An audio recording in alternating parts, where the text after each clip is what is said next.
চুয়াডাঙ্গার জীবননগর উপজেলার মনোহরপুর ইউনিয়ন পরিষদের চেয়ারম্যান সোহরব হোসেন খান এবং উথলি ইউনিয়ন পরিষদের চেয়ারম্যান আব্দুল হান্নানের উপর হামলাকারীদের ৪৮ ঘণ্টার মধ্যে গ্রেপ্তারের আলটিমেটাম দেওয়া হয়েছে।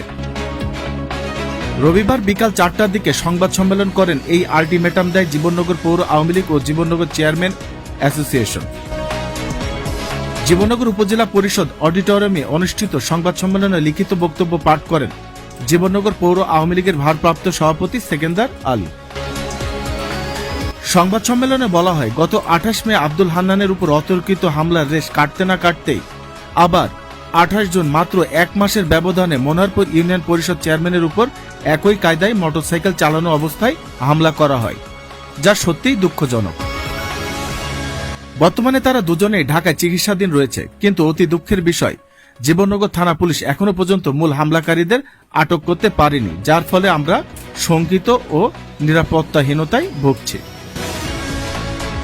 সংবাদ সম্মেলনে আরো বলা হয়, সম্প্রতি জীবননগর উপজেলায় আইন শৃঙ্খলার চরম অবনতি হয়েছে, যার ফলশ্রুতিতে জীবননগর উপজেলার সকল জনপ্রতিনিধি সহ সাধারণ মানুষের মধ্যে চরম আতঙ্ক ও হতাশা বিরাজ করছে। সংবাদ সম্মেলনে দুই চেয়ারম্যানের উপর হামলার ঘটনায় তীব্র নিন্দা জানানো সহ প্রশাসনকে ৪৮ ঘণ্টা সময় বেঁধে দেওয়া হয়।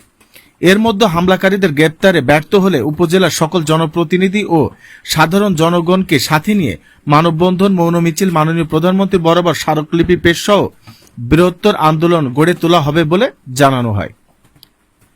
এদিকে সংবাদ সম্মেলনে উপস্থিত ছিলেন জীবননগর উপজেলা পরিষদের চেয়ারম্যান হাজী মোহাম্মদ হাফিজুর রহমান হাফিজ, পৌর মেয়র রফিকুল ইসলাম, উপজেলা পরিষদের ভাইস চেয়ারম্যান আব্দুল সালাম ঈশা, মহিলা ভাইস চেয়ারম্যান রেণুকা আক্তার রীতা, পৌর আওয়ামী লীগের ভারপ্রাপ্ত সভাপতি সেকেন্দার আলী, ইউনিয়ন পরিষদ চেয়ারম্যান আব্দুল কাদের প্রধান, খায়রুল বাশার শিপলু সহ প্রমুখ।